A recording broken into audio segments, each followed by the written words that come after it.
Thank you for joining us. Thank you to the Ontario Caregiver Organization for co-hosting this opportunity for us to learn directly from young caregivers. And I'm going to turn over the presentation to my colleague, Kathleen. Hi, everyone. I'm just going to share my screen, so give me one moment. And Katie can let me know once the slides are visible. Looking good. Looks okay, good. I see a thumbs Yes. up. Thank you so much. It's always hard over Zoom to make sure everything is looking as it should. Thank you so much for that introduction, Katie. My name is Kathleen Zleman. I'm the program lead for our peer support programming at the Ontario Caregiver Organization. And I'm excited today to present to you a little bit of context on about young caregivers before we jump into a conversation with some of our young caregivers that we're connected with.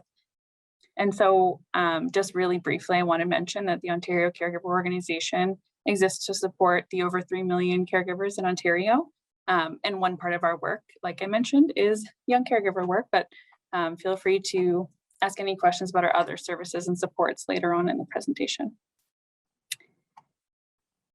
So our goals for today really are just to share some knowledge and resources about this, what is really a hidden population.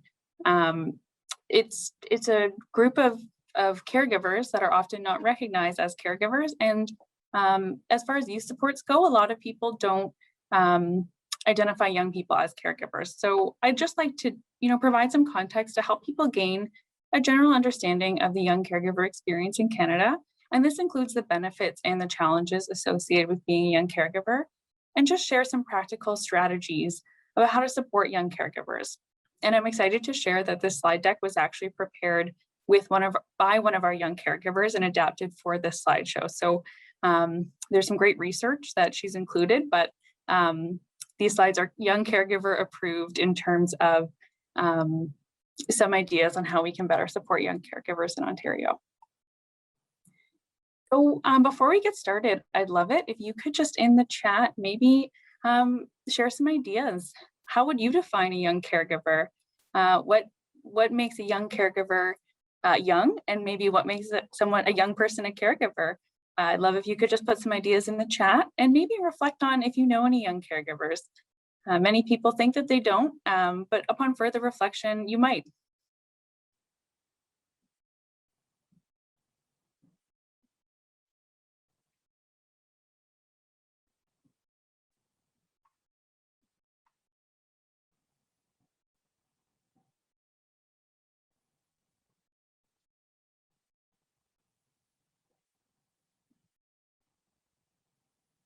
That's great. I see an answer here. Someone who says under 24 who provides emotional or other forms of support to a loved one. That's pretty much a perfect definition there. So I'll move on to our next slide and just talk a little bit more about who they are. So these are children, youth, and young adults who provide support and care to a person close to them. This could be for all kinds of different conditions. It could be for someone living with an illness, a disability, a mental health challenge, a substance use difficulty, and they could be caring for anyone. We often think of caregivers as people who support a parent, maybe a senior parent, but they could be providing support for a parent, a sibling, a grandparent, a partner, a friend, and more, a neighbor. At the Ontario Caregiver Organization, we don't have a definition for what sort of relationship or what sort of condition someone has to have to be a caregiver, because there are all sorts of family structures and relationships and ways of providing care that can look very different, particularly for young caregivers. And you might be surprised to know that there are over 1 million Canadian youth between the ages of 15 to 24 who provide unpaid caregiving. And this might seem like a high number, and this is including those who are left out of the statistics, as we don't have a lot of data for individuals under the age of 15. But we do know that there are people providing care under the age of 15 and from a very young age. We might hear about it today, but I know there are people 6, 7, 8 who are providing kinds of care that could fall under caregiving for sure. So that in Ontario, what that looks like, we have from our latest statistics about 3.3 million caregivers in Ontario, and 17% of those would fall under the category of young caregiver. So that's quite a large portion of our caregivers in Ontario. And in terms of who they are, well, like it really depends, the age they start providing care, the responsibilities they take on, all these things look very different because every circumstance is unique. And there's really not one sort of socioeconomic status, age, ethnicity, or life circumstance that predicts whether someone will be a young caregiver because, like I said, there's so much diversity in that experience. And there's all kinds of factors too about what will make somebody, what will define someone's young caregiving experience. So things like the type of illness someone, the care recipient is experiencing. Sometimes it's chronic, sometimes it's acute. It could be something like a mobility issue that's lifelong or cancer that someone recovers from in a year or two. There'll also be huge impacts depending on how much support is available. And also the developmental stage of the young caregiver makes a very big difference because as we understand, many young caregivers, if we are at a very young age, we may be at a younger developmental stage, not understand what's going on, or maybe not have the coping skills that an older person might have. And young caregivers really do provide all kinds of support to the people that they care for. So there has been research into this subject, and some of the supports they've identified fall under sort of three categories. So this includes maintenance, which involves sort of day-to-day living types of support. So things like cooking, monitoring diets, supporting wellness of the person that they care for, such as helping them go on walks, to exercise frequently.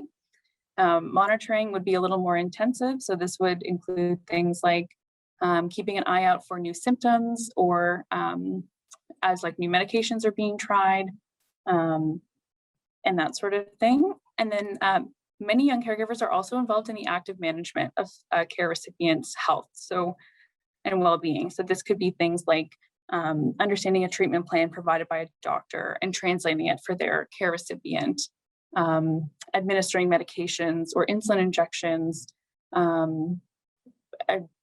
Really, there's no limit to what young caregivers do. So these are all just examples, but I mention them because I've heard anecdotally a lot of surprise from frontline workers and healthcare workers who sometimes think, well, no, this young person wouldn't be administering medications, and you'd be surprised at what young caregivers can do and often are already doing. And I just like to remind people too that they may be providing emotional support. It could look like support around the house, childcare, babysitting, translating documents, or at medical appointments. They could be providing income support if a family member can no longer work, and much more. So I really encourage you to think about caregiving broadly. So the young person might not necessarily be living at home, but be providing support in other ways as well. I want to pause here and share a quote.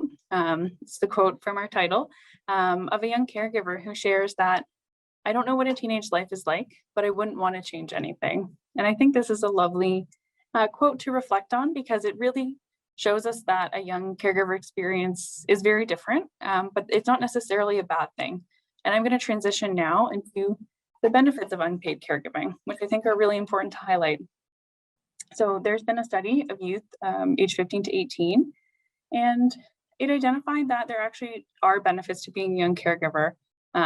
People tend to sometimes focus on the negatives, but it is often an opportunity to build closeness, instill feelings of pride and confidence, and to foster empathy and compassion in young people between their family members or the people that they're caring for. It's an opportunity to acknowledge the important role that they play as part of the family unit, a role that some young people don't have that much sort of importance and responsibility at a young age. And often too, young caregivers gain experience at a very young age that helps them either learn about care-based professions, sometimes because they're connecting with medical or mental health professionals a lot and think, oh, like I want to do what you do, or they're doing things that perhaps a personal support worker would be doing. They're already providing care, administering medications, and that sort of thing. So many young caregivers have let me know that I was already doing some of this work at home for free, so I decided to make it my job when I grew up to become, let's say, a personal support worker or a nurse. And so I just think that's a very nice note to remind us of those benefits. Kathleen, can I just add something? It's Ginny here from Waterloo. And I hope this is the kind of meeting that we're having conversation. But I've actually had young people say to me, they want to do it better. So yes, they've had a psychiatrist, you know, or whatever it is, whatever medical person it is. And it's like, the experience was so horrible. They choose that to make it better because the experience was so, and they have knowledge, skills, and wisdom that the professional may not have demonstrated. That resonated with them. So that's a great example. And I've heard that too, that, you know, there was support I didn't get or comments I heard that I don't want anyone else to hear, that I think I could have the lived experience and empathy that I could bring forward. So thank you for sharing that. That's a great example. So we do want to talk a little bit about what has been deemed the young caregiver penalty as well. So there are challenges associated with being a young caregiver, particularly those who provide this substantial care to their care recipient. And these really fall into two categories. So there's sort of the professional penalties and the personal penalties. Understandably, very few young caregivers are able to take on part-time or casual work while they're providing care, just due to the nature of caregiving. There's a lot of at-home responsibilities and unpredictability. And this can lead to things like a lack of sleep, difficulty concentrating, challenges with like lateness or absences at work, and that sort of thing, which of course can impact education and employment. Then there's also personal penalties. So things like family strain, feeling left out of social experiences, and emotional impacts like feeling distressed, afraid, anxious, feeling overwhelmed by the responsibilities and the state of their care recipient. Because some young caregivers have told me that perhaps if they were older and had all the life experience and skills and they were able to cope, they'd be able to cope with being a caregiver. But as a young person, that's sometimes it's hard to cope day to day when you're not providing care. So when you are providing care, it can feel very overwhelming, and some young caregivers just don't always feel that they have those coping skills yet to manage that extra responsibility. So I want to highlight another quote from one of our other young caregivers. He says that normally I can't sleep because if my mom's been drinking, I'll worry about if she fell and maybe broke her leg and how long will she be there until I wake up and help her. So I tend to stay awake until she falls asleep, but sometimes she stays up all night, so I'm up all night. So you can imagine how this young caregiver might have impacts if he's trying to go to school the next day, or maybe he's working a part-time job, you know, on a night with no sleep, and probably lots of anxiety in that sleepless night as well. So we can see how this could be a challenge for a young caregiver as well. So I want to transition to a bit of a call to action. Our young caregivers have identified some ways that they can be supported, and how people in all kinds of different professions who might be connecting with youth can better support young caregivers.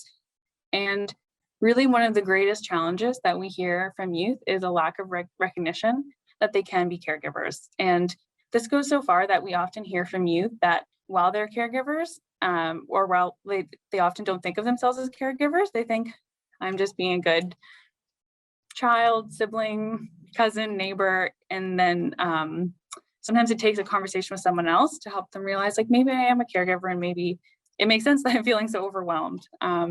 And just being sure that you're not, you're normalizing this role and validating this extra responsibility really, really means a lot to young caregivers.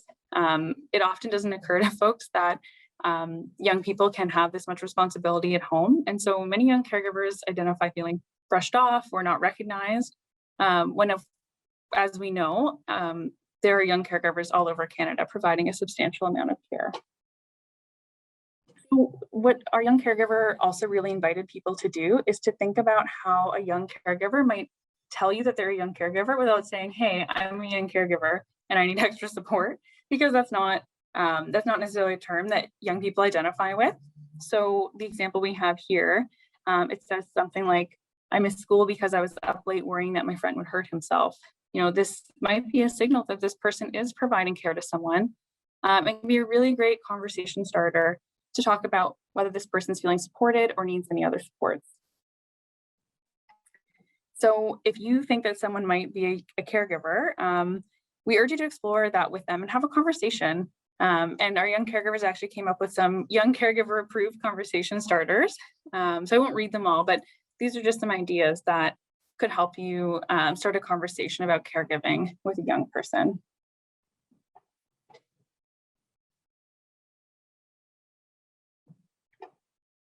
Another need that young caregivers really identify wanting support with from the people they interact with and the adults who want to support them is just helping them with emotional support. Caregiving across the board has been identified as an emotional roller coaster for so many reasons, but it makes sense. There's unexpected changes in health, and it can really impact people's ability to cope. It can cause worry and panic. Youth often feel like they're missing out on important milestones or opportunities like hanging out with friends or going away to school. And understandably, people can feel resentment and anger if something occurs at an inappropriate time. And so young caregivers have really asked that to help with this emotional roller coaster, that the people in their lives validate their feelings and experiences and help them think about ways that they can be supported as they go through this. And I want to talk a little bit about some coping skills that young caregivers have identified, because what I've heard from some young caregivers is, yeah, you know, if I was older and I'd already been through life, I would probably have lots of skills that work for me, but I'm learning how to cope with stress in a very hard way at a pretty young age. And often young caregivers would like support with that. And so because a lot of youth struggle to speak about their caregiving role, it can be helpful to help them advocate for their needs, help them learn about boundaries and how to set them, or maybe even ask for things like accommodations in school. It can also be helpful to create a plan for young caregivers that'll empower them to seek help and support. And I really do think that first step is recognizing and naming that they are a young caregiver, even if that exact term doesn't resonate. It can be a good way into some support. It can also be helpful to have a list of people or organizations who can provide support to the young caregiver when things get challenging. So even just safe people they can vent to, or perhaps someone who can come and watch the person they're caring for if they need a break. Help them identify when things are getting harder and they might need additional support, and being proactive as you know, emergencies happen and things can sort of stack up, and helping them know, like, this is when I need additional support can provide a lot of feelings of security. And helping them recognize when there's a crisis or an emergency situation, and developing an emergency plan or a protocol so that when that happens, they know what to do and they don't feel panicked. They know who to call, they know what the next steps are. And these are just some ideas. I'm sure in the room, there might be ideas for some additional plans or coping mechanisms that could help young caregivers. So feel free to share them in the chat if you have any. And then finally, and this is true of all caregivers, but it's definitely true for young caregivers, is self-care is really hard when you're caring for someone else. So we really encourage young caregivers and people supporting them to make some plans for self-care, even if it's really small. Things like practicing gratitude or creating a self-care plan that involves, like, even sometimes very small activities to help the young caregiver, you know, decompress or relax or feel a little better. Helping them create boundaries to, you know, have some balance between the rest of their life and their caregiving role. And perhaps, again, those resources, numbers or agencies they can turn to if they feel unsafe or overwhelmed or need some support. So on that note, I just want to share a couple of supports for young caregivers that the OCO can offer. So we've recently launched our Young Caregivers Connect website. So that's a website that was developed for young caregivers by young caregivers, and it launched in for Young Caregiver Day of Action in March of 2021. So there's lots of great information there. It looks very different than other OCO websites. So it's not, it's more youth friendly. It has like videos, and there's also an online community that's moderated that young caregivers can share their experience and connect with each other. We also offer a young caregiver support group, and we have a caregiver helpline that's available 24/7. It's not specific to young caregivers, but that is a great resource if someone's looking for caregiver support, as it'll help connect people to resources in their community. So I just want to finish my little presentation here with a thought, and this comes right from our young caregivers, and I hear it all the time, is just to never undervalue the impact that you can have as a caring and curious adult. Many young caregivers don't necessarily have adults in their life who understand or they can talk to about being a caregiver. So just recognizing where they're coming from and maybe some of the challenges they're facing really does go a long way. And I wanted to say a special thank you to Michaela Harling. She is the young caregiver who helped develop this content. And I have my contact information here, which I can also share in the chat if you have any specific questions for me. But you're welcome also to check out our website or send me an email or anything like that. These are the references for my presentation, and I will stop sharing my screen now because we'll move on to the discussion portion of our conversation.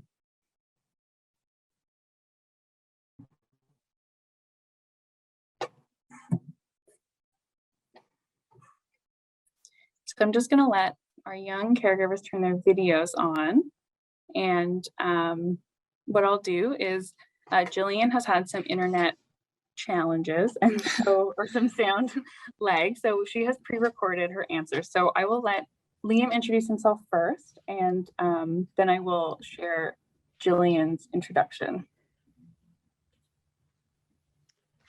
Hi everyone, my name is Liam Genik. I would first like to say thank you all for attending this webinar today.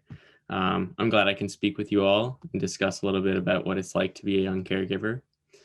The role of young caregiver is as diverse as the amount of young caregivers there are out there. So it's difficult to say exactly what it means to be a young caregiver and take on that role.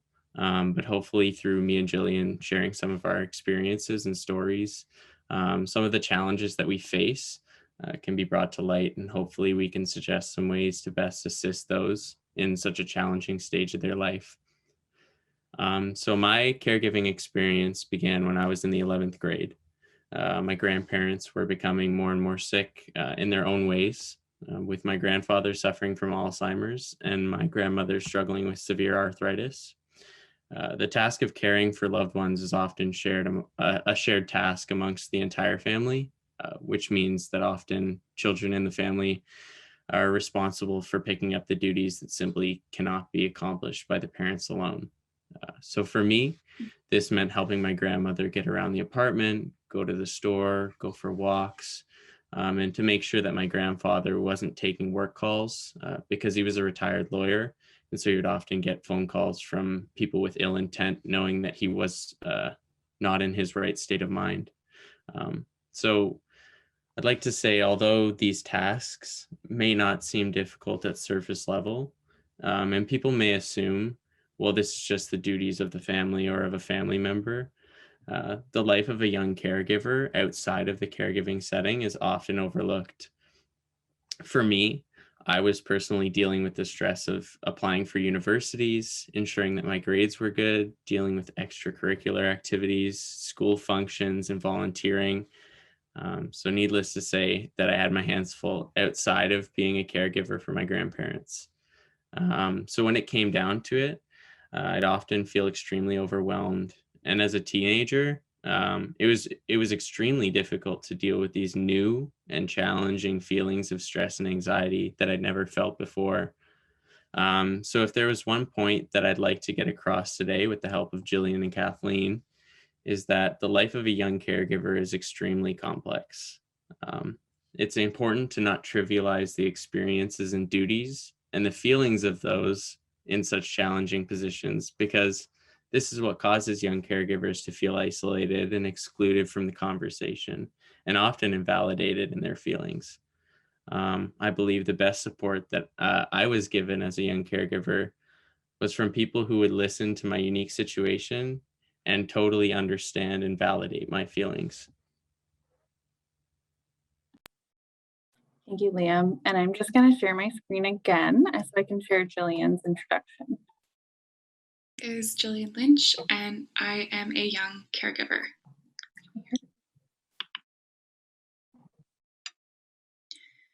This is my brother Miles. My brother was born with cystic fibrosis, which, for those who don't know, is a rare disease. It primarily affects your digestive system, your secretion glands, and your lungs.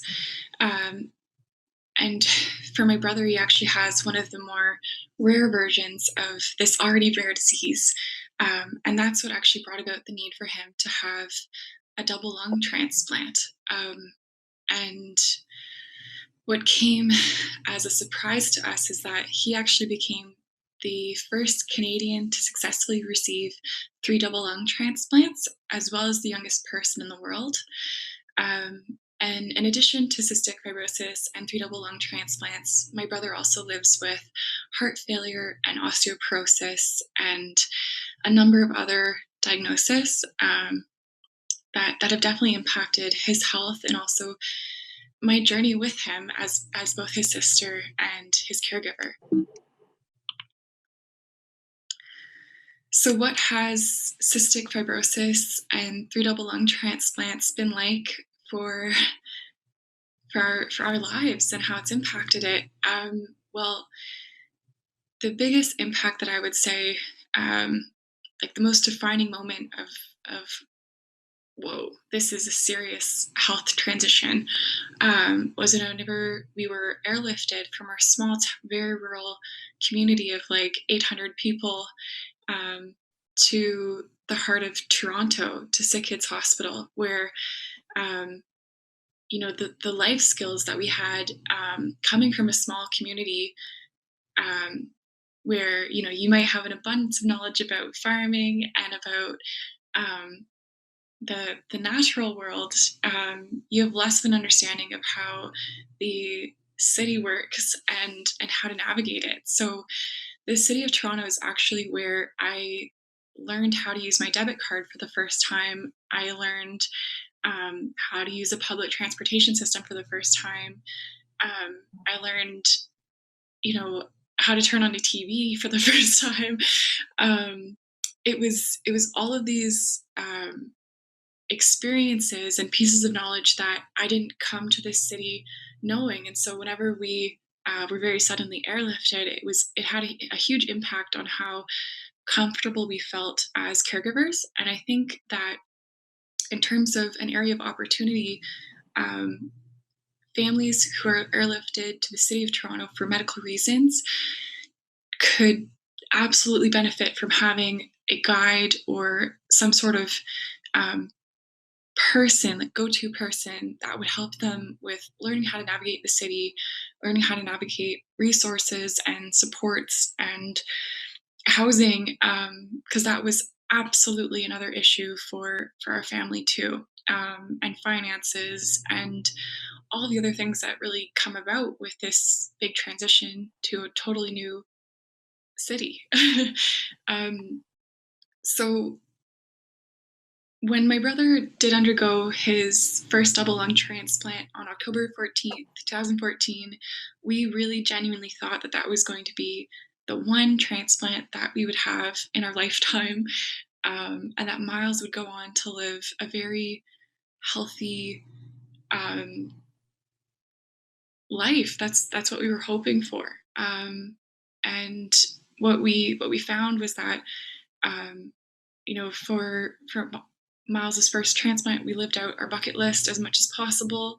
We had an incredible 11 months, and then his health started to decline. And on February 27th, 2017, Miles had his second transplant. This was probably the most difficult experience my family has gone through, just because the transplant itself was so risky. There's a lot of damage that was done to his heart and to his vocal cords. So Miles needed to have speech therapy done after this transplant to relearn how to talk using his new voice. So it was a very tough experience, and my family noticed a big drop in terms of the amount of support that we got for the first transplant compared to the second transplant.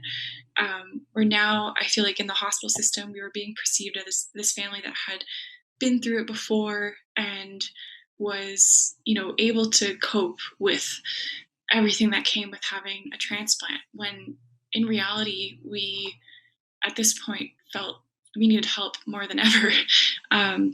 And support more than ever. So I think that there's definitely supports that can be put in place for caregivers who are going through the transition from pediatric to adult healthcare systems, and also for families who are undergoing something for a second time too, not to leave them behind. And whenever my brother's need for a third transplant came up due to organ rejection, that was also a difficult experience. My brother and I both recognized that this, right before the surgery, this very well might be our last moment together. And so we kind of reflected right before our surgery on all the memories that we had made, the incredible moments, the difficult moments. And whenever he did make it out of surgery, a full, it was such a difficult transplant. He was in surgery for 21 hours. And then his heart was so damaged during the transplant that they actually needed to close him partially and give him some time to rest, and then reopen and continue the surgery 3 days later. So it was a very intense process to go through 3 double lung transplants. And I think it's so easy to sugarcoat the transplant process and say it's an incredible experience, but it is pretty stressful. I think that caregivers definitely need more support throughout this process. So I'll do a little bit of a look into what our lives were like pre-transplant. So our lives are really ruled by a treatment plan. So I remember, when I was about 16, looking through all of my brother's medications in our cupboards in our home, and in his bedroom, and like in the basement, wherever they were, and counting out what his daily routine was like. So Miles took 94 pills or treatments per day at that time, and it was a lot. And I mean, you can see the amount of like pill bottles and supplements and enzymes and things that we needed in order to keep him healthy. So it was a big task every single day to make sure that he was healthy and had all his medications, and to really stay on top of it. My brother also at the time required 4 machines to support him. So at night he was on a BiPAP machine. He was also on oxygen. He also had IV for intravenous medication, and he had a feeding tube as well. And at the time we also did have a walker, just because he would get so exhausted just from small bouts of physical activity, or he would need these great lengths of recovery to catch his breath after like taking like a small step up the stairs. So it was a really difficult time, and it made us appreciate the opportunity to have a transplant and to receive that sort of opportunity to see if maybe we could live on less medication, still lifelong medication, but less of it. Yeah, it's been such a journey. So I'm going to pause there and let Liam start with answering this next question, this discussion question, and then we'll go back to Jillian's response. So our next question is really just, what is it like to be a young caregiver? And if you identify with the term, and you can answer one or both or however you like. Yeah, so what it's like to be a young caregiver, it's quite a difficult thing to explain in full. So I'll do my best to point out the things that I remember the most about being a young caregiver. For me, caring for my grandparents, at first, I could tell you it felt like a chore. All my life, my grandparents were in a position to be caring for me. So my teenage self thought, what could Nana and Papa need help with? But on weekends and sometimes on weeknights, my family would go to my grandparents' apartment to help them with meals, general duties around the house.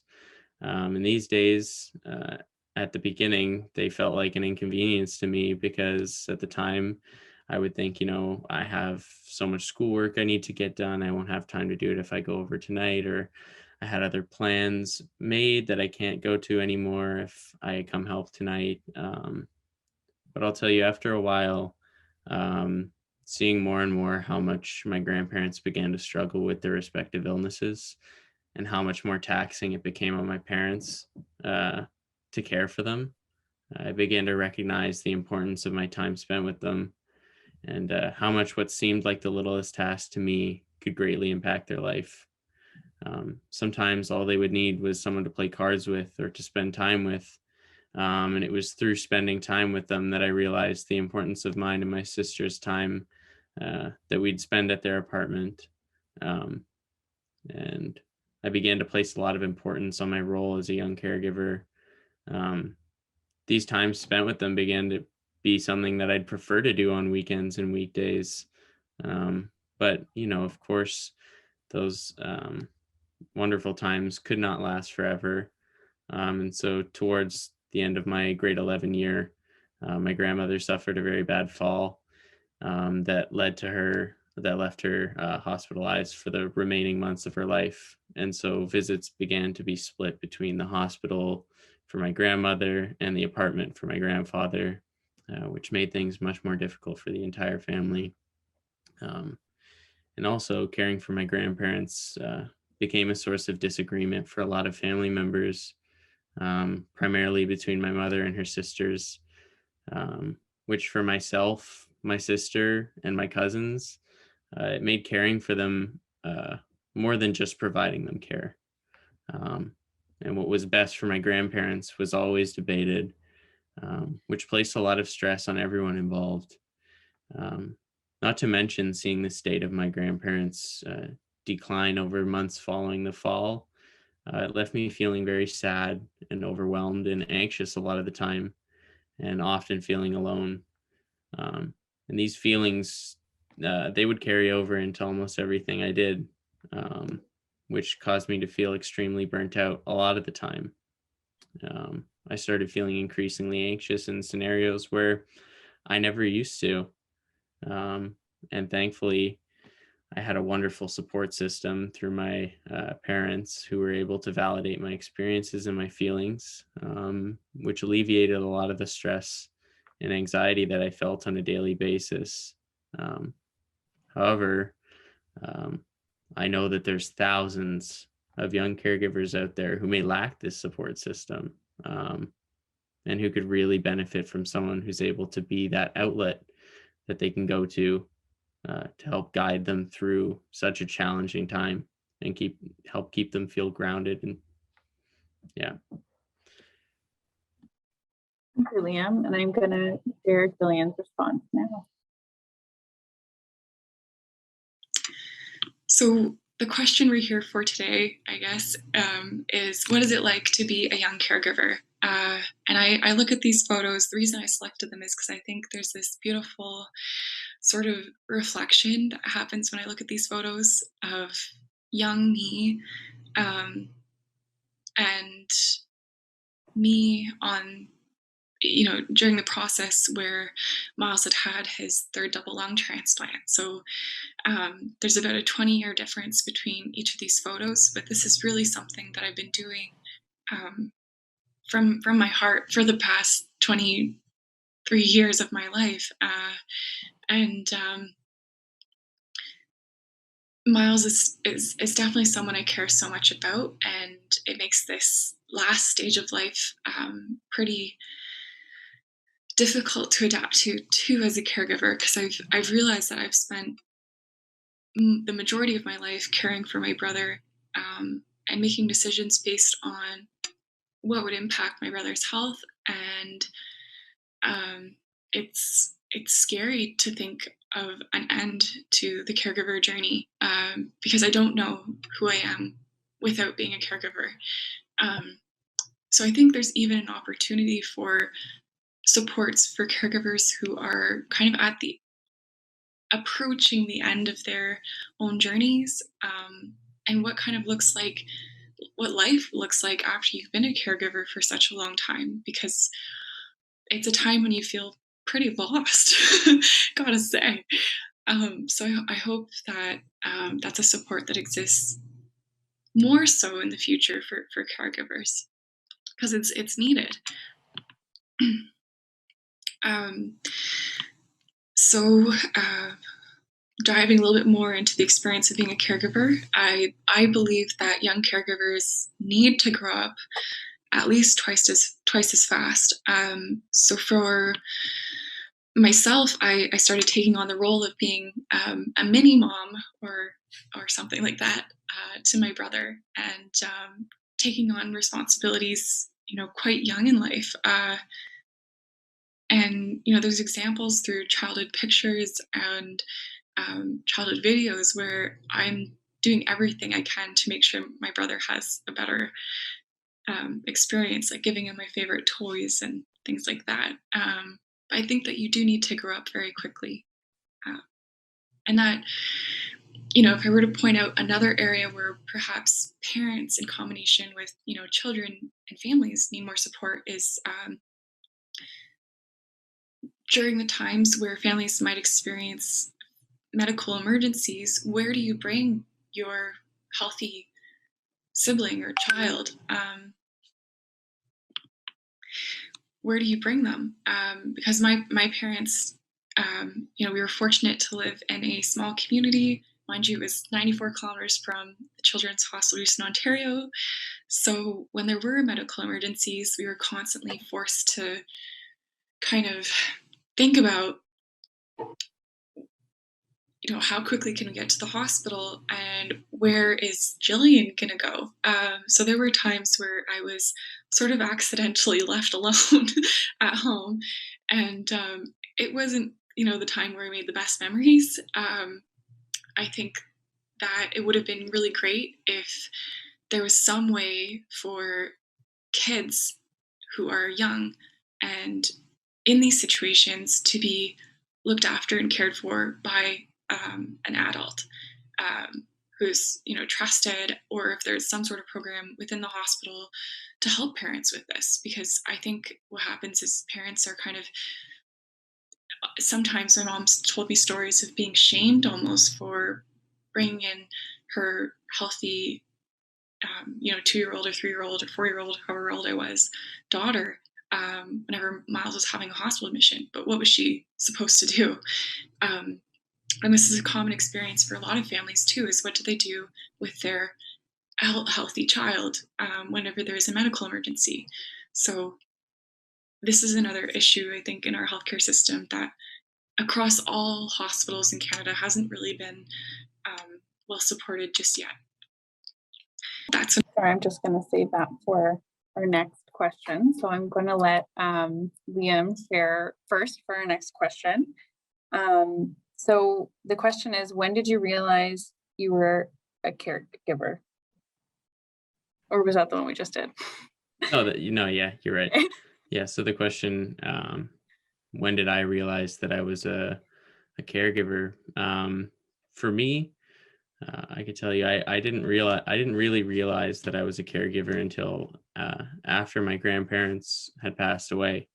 Like I said earlier, while going to my grandparents' apartment, at first to me felt like a chore. I never felt as though I was actually a caregiver per se, even if it felt like a task that I needed to do. I would have just told you something like, "Oh, I've got to go to help my grandparents out at the apartment today," or um, something along those lines, but nothing along the lines of being a caregiver for my grandparents. And even when I began to recognize the severity of their illness and the importance of my role in helping my parents care for them, I wouldn't have even thought enough of it to have called myself a caregiver at that time either.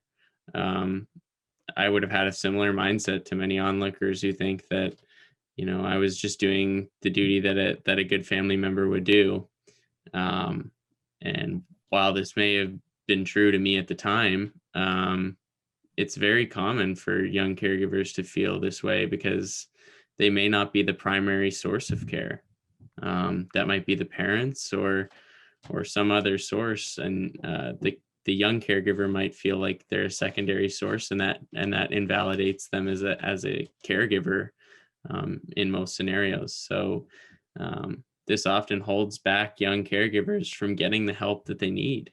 For example, I mean, the OCO is a wonderful organization with many volunteers, many amazing volunteers who can help validate the feelings and experiences of young caregivers. But without identifying with the term caregiver, I would have never been able to find the service. And it wasn't until there was a lack of duties and caregiving that I was actually able to realize my role and my family's role that we played as their caregivers. So I'm sure there are many young caregivers out there who don't even recognize yet that they are in fact caregivers, and who are unable to seek the help that they actually need, simply because the general idea of young caregivers is that they're just doing the duties that a good family member would do. And I think that is a good callback to what Kathleen was saying, where you could maybe look more into some of those less obvious ways that young caregivers will tell you that they're a caregiver. Yeah. Thanks, Liam. And here's Jillian.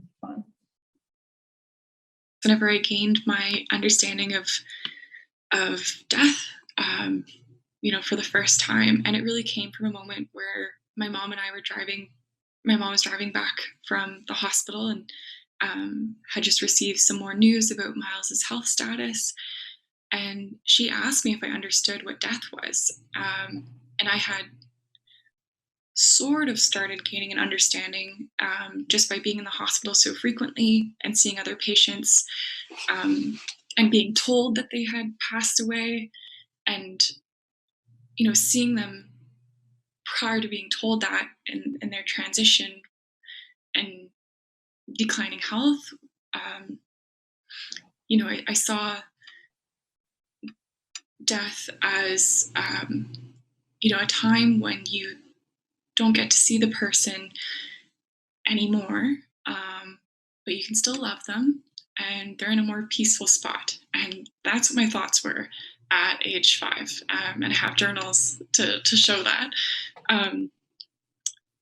But I had made a very big promise to myself that I would always care for my brother, that I would always tell him I loved him every time that I had the chance to, and that I would make all of his days alive be kind of as good as possible. And that's been a big promise for me. And it was only really whenever I was 8 years old that I recognized for the first time in my life that our family was considered different. So our third grade teacher had asked the entire class what we had done over the weekend, and I listened to my classmates tell stories of totally normal things. And when it came time to my turn, it really struck me that I had spent the weekend in the hospital with my brother again. And this was one of the first times in my life that an adult asked me if I was okay, and took that extra time to talk to me. So she had asked me to stay behind at recess, and she asked me if I'd ever heard of the book My Sister's Keeper. And I was like, no, of course not. I knew who Miss Frizzle was, and I knew the Magic School Bus. That was my obsession at the time, but I didn't know much beyond that. So she explained a little bit more about the novel, and it was an opportunity where I could cry with an adult, and I felt safe, and I felt like I was seen and heard, and that my feelings were validated for like the first time. And I was having this epiphany moment where I'm realizing that I'm just so different in terms of family structure and responsibilities from my classmates.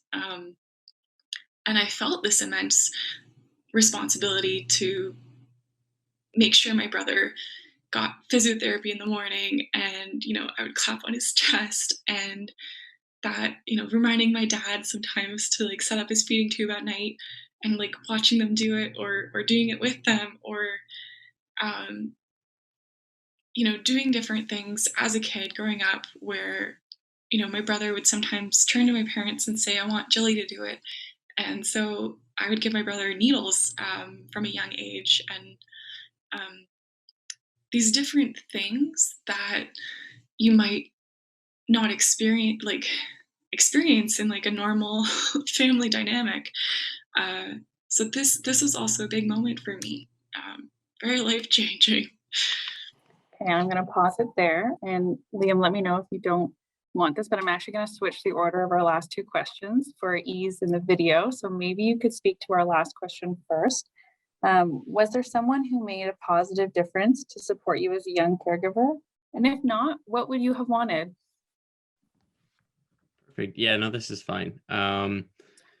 Yeah, so I'd say what strikes me first is the person in my life who made me feel, or who made the most positive impact on my life at the time as a young caregiver was my mom.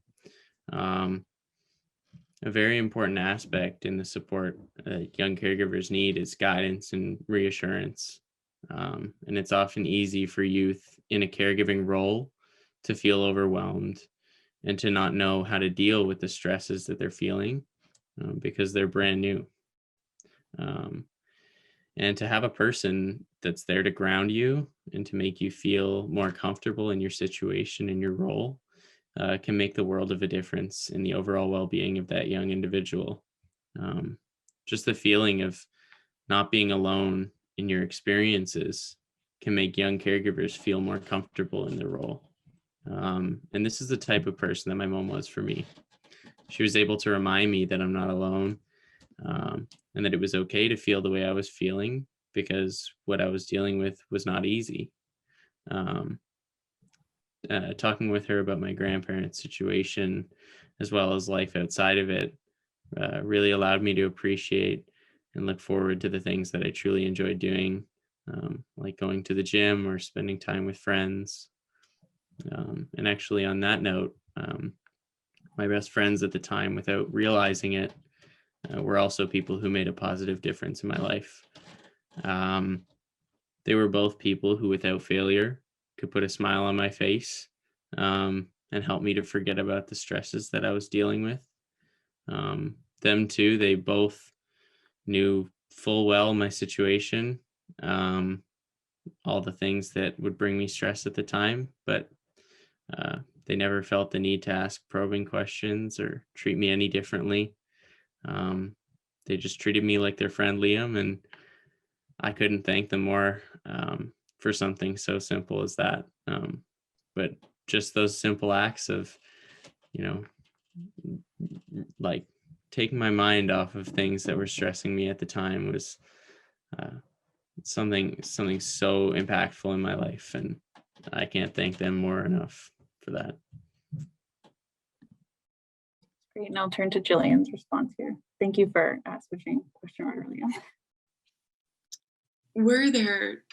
There were so many people along this journey who made a positive difference and who took the time to support me. I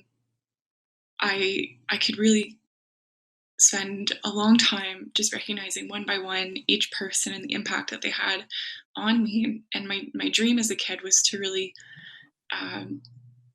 I wrote a lot of thank you letters as a kid to make sure everyone knew that they had a positive impact, because I felt that I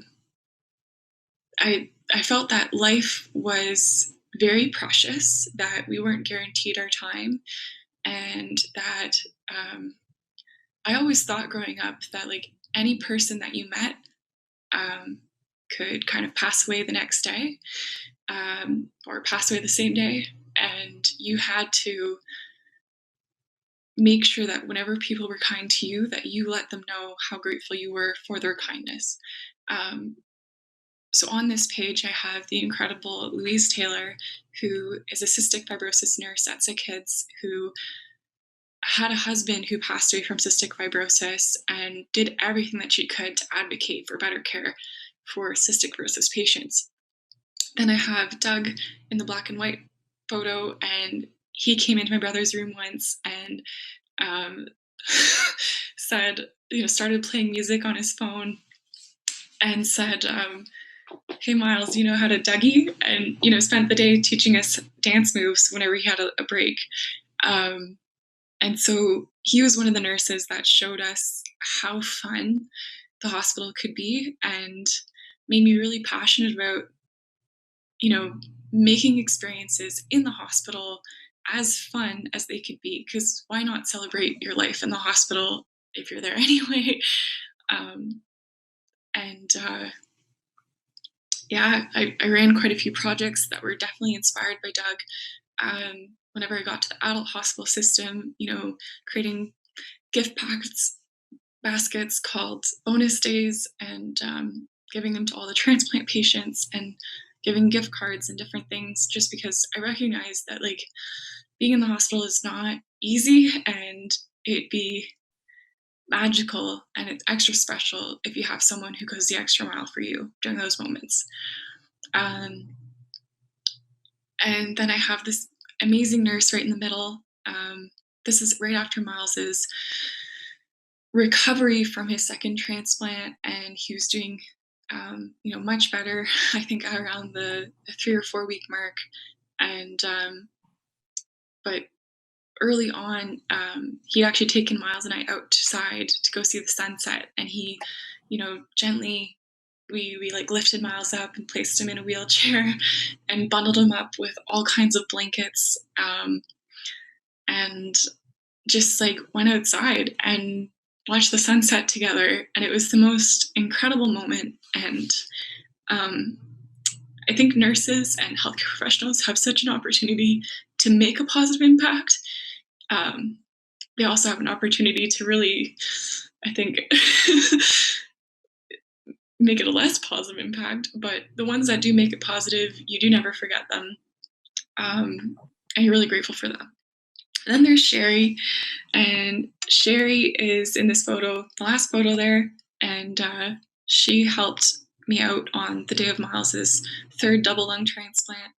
That was a 21-hour surgery, and I didn't remember to eat, drink water, or anything to sleep. And she really came in around like the 18-hour mark and brought me breakfast and my parents' breakfast, and was really incredible. Her son also had a double lung transplant, and so I think if I were to also suggest another area where caregivers need more support, it's absolutely in the waiting room right while their loved ones are in surgery. I believe that there's a strong need to support the caregivers, just to remind them and like put out snacks and put out water and make sure that the caregivers are okay, and give them an opportunity to like be heard and express themselves and just be a supportive person to them in that environment, because they really, really, really, really need it.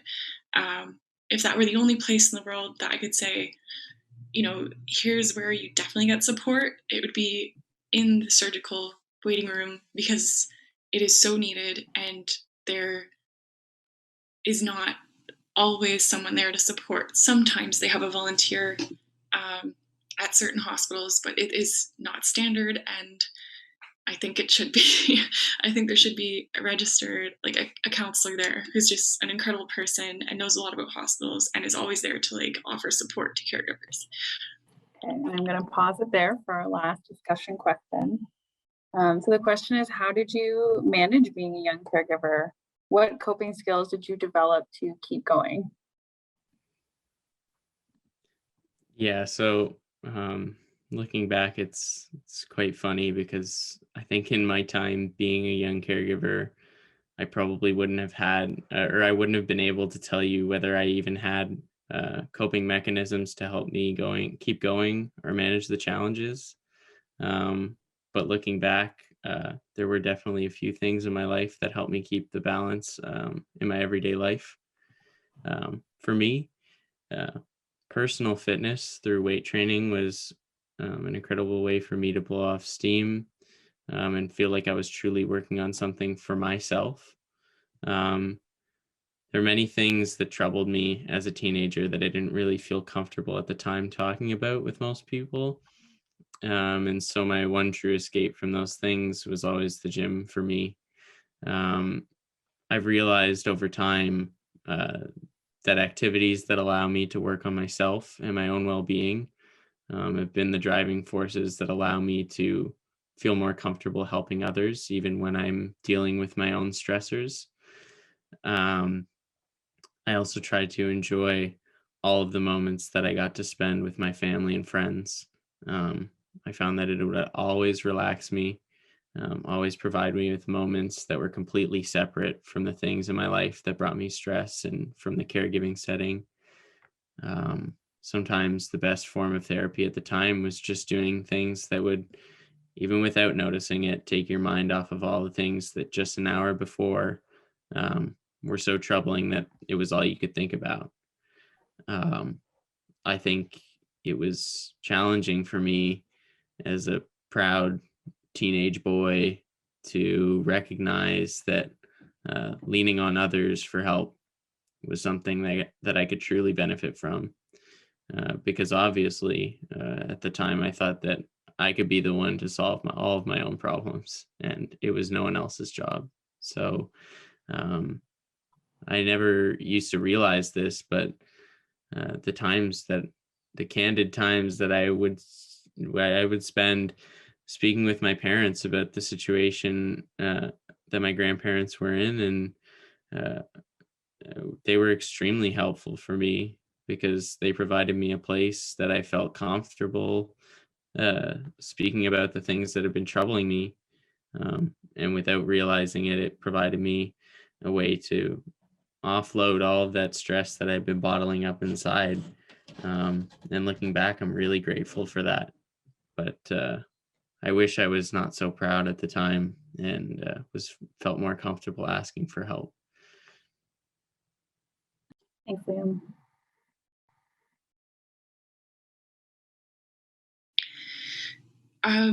What coping skills did you develop to keep going? I believe I am a huge advocate for adding variety to your life experiences. I recognize that as a caregiver to my brother, I could have easily spent my entire life devoted to, like every second of my life, devoted to just my brother. And I could have very easily just done that for my entire life. But I had to force myself to get other experiences. And I think that's what made me more resilient in some situations, was, telling myself that like I need to experience success, memories, I need to experience opportunities in other areas of life. And so does my brother, and so does every caregiver on this earth, because it is so much to focus on one person alone. And I think that there's an opportunity for you to become a better version of yourself as a caregiver if you do give yourself time and opportunity to experience other things beyond your caregiving role. So for me, that was extremely important, and something I suggest to everyone who's a caregiver is get out there and do things that you actually do genuinely enjoy. For me, I enjoy meeting people, and that's why most of my life has been, meeting people and trying to make better experiences for other caregivers and patients too. Thank you so much to the Ontario Caregiver Organization and YouthREX for the opportunity. I'm really looking forward to seeing how each of you go forward and help shape the experiences of caregivers too. Thank you again, and best wishes to everyone. So I'm just going to end our top sharing here and say a really, really big thank you to our young caregivers for so bravely sharing really all that. These are tough questions, and I really do appreciate you sharing these experiences today. I think they're great examples of how different caregiving can look like, but I still heard a lot of common themes in what you said, and I think a lot of people here, and I'm seeing in the chat too, I think people are learning a lot about what it could look like and how they can maybe support folks who might be going through something similar. So I'll turn it back to Katie. I somehow have gone over time for our discussion, even though, but we do have time for questions. So I'll turn it back to Katie, and she can let us know if there's questions. And I'm happy to answer, and our young caregivers can as well. So over to you, Katie. Yeah, we have, as you've seen, there are some comments and reflections that folks are sharing in the chat box. If anyone has a question for our guests, please feel free to share the chat box, or if you'd like to unmute yourself, that is also absolutely okay. We welcome conversation and discussion.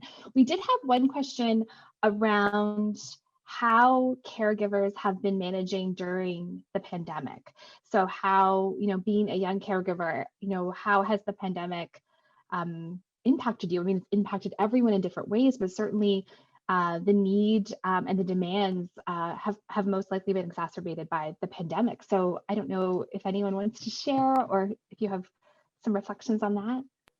I think Jillian wants to share, so I will turn it over to her, and hopefully her sound is okay, but if not, just let me know, we'll work it out. Yes, so the pandemic has absolutely had a huge impact. My younger brother actually did get COVID, and so we were in the hospital during that time, and sorry, I'm just going to see if I can adjust my audio to make it a little more smooth. Okay, perfect. So my brother was in the hospital with COVID, and we found it was really challenging because when he was discharged from the hospital, all of a sudden there's this expectation that I would come and pick him up from the hospital. But I was supposed to be quarantining because I've been exposed to my brother. So there was this huge stress of being fined. Eventually, after spending half the day on the phone trying to coordinate a way for my brother to be brought from the hospital back to where he's staying with me, we were able to get an ambulance to basically do a back route and bring my brother back to our home. But I think that there's been a lot of challenges that my brother is also palliative, and it's difficult because it's not as simple as you would think to be able to visit your brother who's in the hospital and is palliative. So I would need to get a COVID test done. I'm only allowed there for 1 hour, and these new permissions to be able to visit your brother in the hospital have only been available really in the past few weeks. So it's been really, really challenging. My brother's typically in the hospital for 2 to 3 weeks at a time, and then he comes home for about 1 to 2 weeks.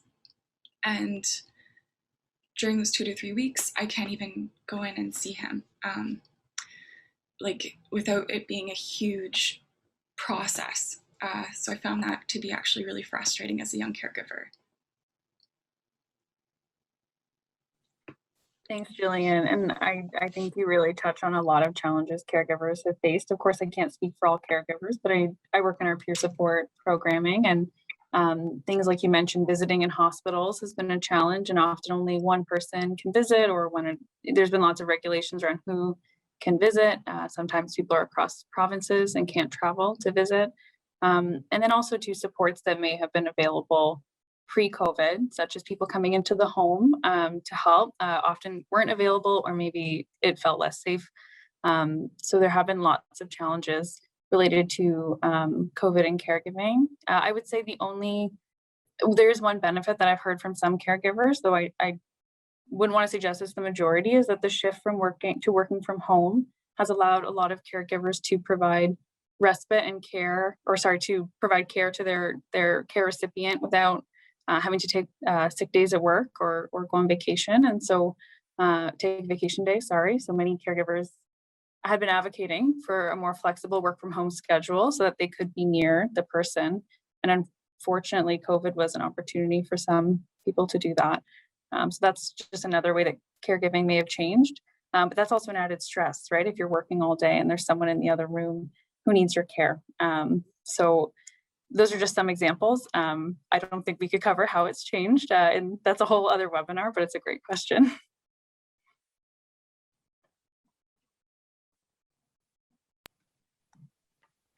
Hi, it's Jenny. I just have a question for Liam. Dementia for adults is hard to navigate. When things are confused, or and adults really struggle with that. So Liam, if you could share, when conversations are really complex, with your grandfather, what are the things that you like? Are you able to have conversations with him? And right. Yeah, no. So things were okay for quite a while. It wasn't until my grandmother was hospitalized that things started to deteriorate, and he started to lose a lot of his memory. Often before then, it was him not understanding that he wasn't fit to work in his mental state. And he's someone who was incredibly invested in his work and loved his old job. And he didn't understand often that people who would call him, who he used to represent as a criminal defense lawyer, knew that he had Alzheimer's. And so they would be calling, asking for money. And that would be a big challenge for us as a family to try and manage, because that's something we see that he wants. It's coming from a place of him caring and him loving his profession, but from a realistic standpoint, that can't continue. And that was the biggest challenge. It wasn't until, like I said, my grandmother was hospitalized that things, memory-wise, relating to the family, like remembering who we were, became a challenge. And that was just a day-to-day challenge, because some days he would remember and some days he just couldn't. And dealing with it was challenging, because you didn't really know whether that day or the next day he would forget your name. So. Yeah. But in that, do you have are you able to hold on to, even if he doesn't remember who you are there funny moments that you sort of course. There was always moments where his true character would shine through. He'd have these phrases that you'd always recognize, like step into my office, and he'd want you to come give him a hug, or Wonderful. So those things you always recognize, and there were always moments that you could see he's still himself. But yeah. Thank you. No problem. Someone asked a question around how we get support for a loss when someone is acting as a distant caregiver. Yeah, so I can speak to that a bit. So one thing I want to mention is, so I identify as a young caregiver as well, and I was also a caregiver from a distance. And I just want to validate that that is caregiving. I think a lot of people feel that perhaps if you don't live with the person, you couldn't possibly be providing support.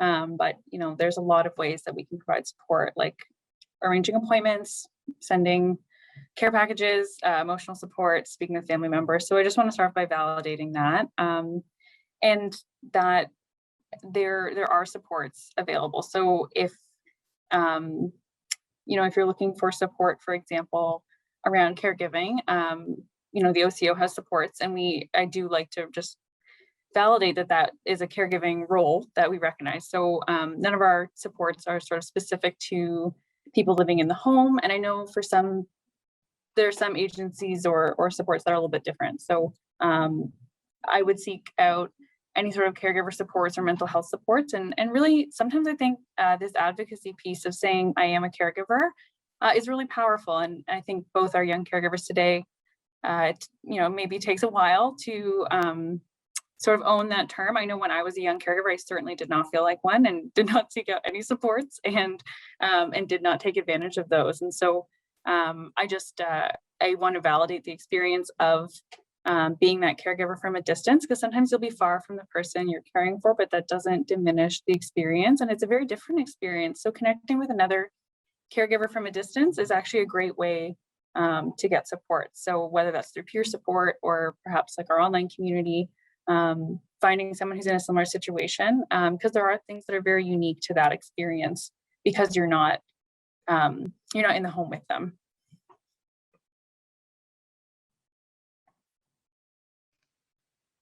Someone else had asked about social programs, social assistance supports that are available. And my understanding is that that varies by region, but folks can contact the Ontario Caregiver Organization to learn more about what's available. So maybe, is that right, Kathleen? We can share maybe the hotline number in the chat box for folks. Yeah, I'll share the number for our helpline. And the reason for that is that the landscape of support looks really different in different regions. And also there's some supports that are around certain conditions, like, the OCO supports caregivers, but there are things like the Alzheimer's Society or the Canadian Cancer Society, the Cystic Fibrosis. There's, these disease-specific organizations as well in some regions. And so I'll share the number for the hotline, and that way you can sort of learn perhaps like what's in your area if you're looking for support around being a caregiver. And of course, you can check out our website as well.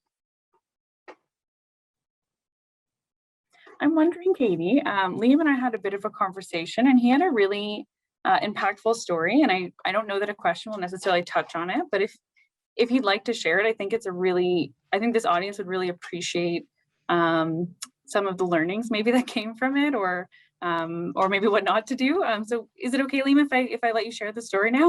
Yeah, of course. Yeah. So the I guess the general topic behind this anecdote is like how educational systems can support young caregivers, and maybe ways that are not beneficial to young caregivers, especially in this scenario. Like I said, my grandfather had Alzheimer's, and in his later months, he was struggling quite severely. And so at the time, medical assistance in dying had just been introduced in Canada. And so that was an option that he was openly exploring, especially following the death of his wife, my grandmother. So that at the time was a new concept to me. And I was learning to accept the fact that that was best for him, and learning that his quality of life was greatly affected by the illness that he possessed, and so medical assistance in dying was was something that would be best for him. And so something that was unexpected to me was a scenario at my high school. I went to a very Catholic high school, and in grade 12, you need to take an ethics class that's centered around the theme of religion. And so every day, the class was started off with a conversation and a conversation starter. And so one day, it happened to be during the time that my grandfather was exploring the new possibility of medical assistance in dying. That was the topic of discussion for that day. And as you can imagine, the very Catholic views of the teachers were that it was assisted suicide, and it was, against all of their beliefs. And, hearing that as a teenager whose grandfather, who's learning that their grandfather is going to explore that option, and that's the best option for them, and that to be true, it's extremely difficult to hear. You don't expect to go to school and feel attacked and feel like your grandfather's decisions are against the views of the people that you look up to, like your teachers, and to hear such troubling things on at a place that often for me was somewhere that I could go to escape from a lot of the stresses in my life surrounding caregiving.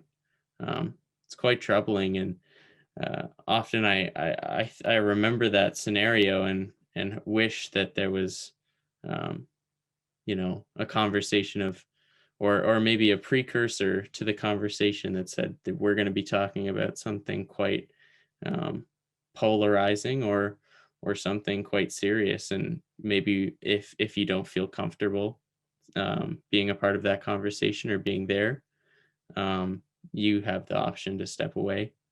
And I think that's something that, you might not expect. It was definitely something that I wasn't expecting. And I can tell you right now, it caused me as a teenager to act out of character. And I think at the time I was embarrassed of maybe how I'd chosen to act in that scenario. But looking back, I think it was quite justified. And it's troubling, especially as a teenager dealing with these things. And feels like a lot of the places that you might go to escape from a lot of stuff and feel comfortable are, invaded by these same themes and ideas, and challenge, the way that you're viewing the world and your scenario.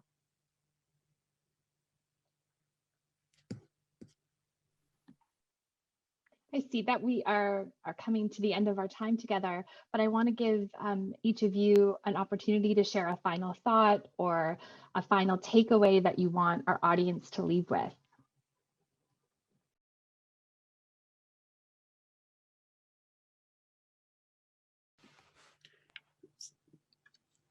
So for me, my final thought is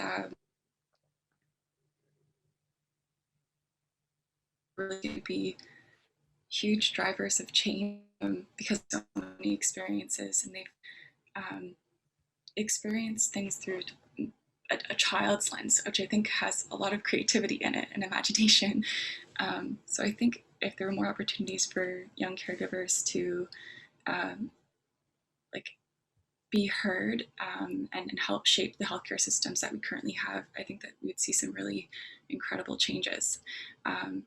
And I also think that the more that you support a young caregiver, the more that you support other people as well, because they're so set on supporting people. So I think there's only ripples of good that come from supporting a young caregiver. Yeah, I couldn't agree more.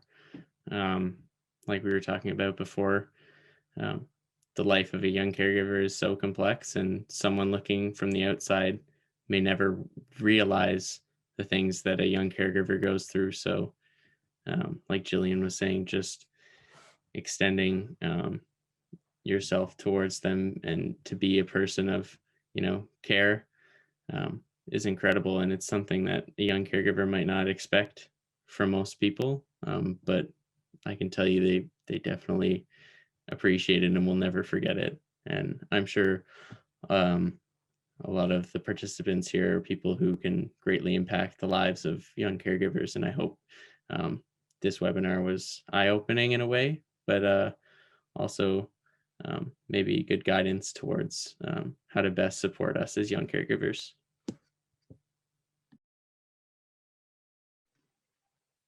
Thank you. We want this to be the beginning of a conversation. We know that, we could take so much more time. And I know that this is the end of our time for this conversation, but Kathleen and I actually met each other on YouthREX's Community of Practice, our online community REX virtual cafe. So we'll share the link in our chat box. We urge you all to join that space, to share in conversations around issues that are critical to supporting and advancing youth well-being.